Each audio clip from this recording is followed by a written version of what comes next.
예레미야 23장 16절에서 32절 말씀. 아무런 유익도 끼칠 수 없는 자들. 오늘 본문은 스스로 예언자 행세를 하는 거짓 예언자들의 특징이 무엇인지 설명하고 있습니다. 하나님의 부르심을 받았지만 사명보다 자신의 유익을 위해 살다가 거짓 예언자가 된 이들이 있습니다. 이들에게 가장 큰 문제는 악인에게 용기를 준다는 것입니다. 즉, 악이 계속해서 흘러가게 만드는 장본인입니다. 이들은 사명의 무게에 비례하는 저주를 받을 것입니다. 그리고 이들로 인해 흘러간 악에 대한 보응도 받을 것입니다.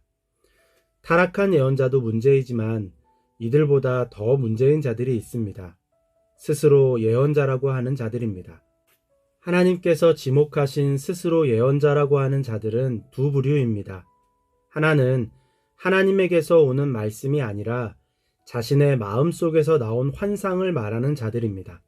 본문에서 환상이라고 번역한 히브리어 하조는 계시, 신탁이라는 의미입니다. 즉, 그들은 자신의 마음속에서 나오는 말을 하나님께서 주신 말씀이라고 속이는 것입니다. 하나님께서 말씀하십니다. 이런 예언자들은 내가 보내지 않았는데도 스스로 달려나갔으며 내가 그들에게 말을 하지 않았는데도 스스로 예언을 하였다. 하나님께서는 이들을 향해 분노하시면서 말씀하십니다. 나 주의 분노가 악인들의 머리를 후려칠 것이다.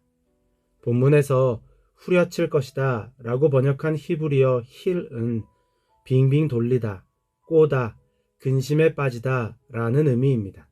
즉, 그들을 미친 사람으로 만들 것이라는 경고입니다. 어떻게 그들을 미친 사람으로 만드실까요? 스스로 미쳐버리는 것입니다. 자신의 생각이 하나님에게서 왔다는 거짓 예언을 반복하다가 자신이 신적인 존재, 하나님과 같은 존재라고 믿게 만드시는 것입니다. 결국 그들은 자멸합니다. 그렇다면 이러한 거짓 예언자를 어떻게 구분할 수 있을까요? 그들의 특징이 이렇습니다. 그들은 주의 말을 멸시하는 자들에게도 말하기를 만사가 형통할 것이다. 주님의 말씀이다. 제 고집대로 살아가는 모든 사람에게도 너희에게는 어떠한 재앙도 내리지 않을 것이라고 말한다. 본문에서 멸시하는 자들이라고 번역한 히브리어 네하차는 신성 모독을 의미하고 고집대로라고 번역한 히브리어 쉐리루트는 적대감, 욕망이라는 의미입니다. 즉, 하나님을 향해서 적대감을 가지고 신성 모독을 하는 자들을 축복하는 것입니다. 세상에 이런 예언자가 있을까? 라는 생각을 하다가 그런 예언자가 많다는 생각이 들었습니다. 하나님의 말씀에 근거하지 않은 축복을 남발하는 사람, 죄의 길을 가고 있는 사람에게 하나님의 경고가 아닌 그들을 위로하고 안심시키는 말씀을 전하는 사람입니다. 또 하나의 부류는 하나님의 이름을 팔아서 거짓말로 예언하는 자들입니다. 그들은 이렇게 말합니다.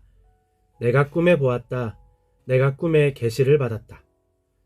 그들은 서로 자신이 본 꿈을 이야기하면서 백성들이 하나님을 잊도록 합니다. 즉, 그들은 신비로움을 앞세워서 사람들의 눈을 멀게 하는 것입니다. 신비로움은 분명 하나님의 성품입니다. 초월적인 현상은 우리의 견고한 이성을 깨트려서 하나님께서 들어오실 틈을 만듭니다. 그렇기에 신비로움은 우리의 신앙에 도움이 되는 것이 분명합니다. 그런데 이 신비로움이 하나님에게서 오는 것이 아닌 꾸며낸 것이라면 그저 허상, 환상에 불과합니다. 또 다른 우상인 것입니다. 또한 신비로움은 이성이 약한 자들을 혼란에 빠뜨립니다. 그들의 정신을 무너뜨리는 것입니다. 신비로움은 하나님을 발견하는 통로에 불과합니다. 하지만 이성이 약한 자들은 신비로움 자체를 맹종합니다. 그 결과 하나님을 잊는 것입니다. 꾸며낸 환상으로 사람들을 속이는 거짓 예언자를 구분하는 방법은 그들의 결론이 하나님으로 끝나는지 신비로움으로 끝나는지를 살펴보면 됩니다. 그들의 꿈이 하나님을 찾게 만든다면 참된 예언입니다. 반면에 그들의 꿈이 꿈 자체를 쫓게 하거나 예언자를 쫓게 한다면 그것은 거짓 예언입니다. 하나님께서 이와 같은 거짓 예언자들, 자신의 말을 하나님의 말이라고 거짓으로 전하는 자들과 꾸며내는 환상으로 하나님을 잊게 만드는 자들에 대해서 이렇게 말씀하십니다. 그들은 이 백성에게 아무런 유익도 끼칠 수 없는 자들이다. 본문에서 유익이라고 번역한 히브리어 야알은 올라가다 라는 의미입니다. 즉, 그들은 백성들을 하나님께로 이끌지 못하는 자들이라는 의미입니다. 때로는 그들의 말을 따름으로 재물을 늘릴 수 있습니다. 때로는 그들의 꿈을 믿음으로 사람의 마음을 얻을 수 있고 이를 잘 해결할 수도 있습니다. 하지만 그들은 백성들을 하나님께로 이끌지는 못합니다. 이 시대에도 스스로 거짓 예언자 된 이들이 있습니다. 사람들이 하나님께로 나아가는 것을 방해하는 자들입니다. 이들은 악마의 탈을 쓰고 다가오지 않습니다. 매력적이고 풍요롭고 여유 있는 모습으로 다가옵니다. 이들을 따라가다 보면 점점 하나님에게서 멀어집니다.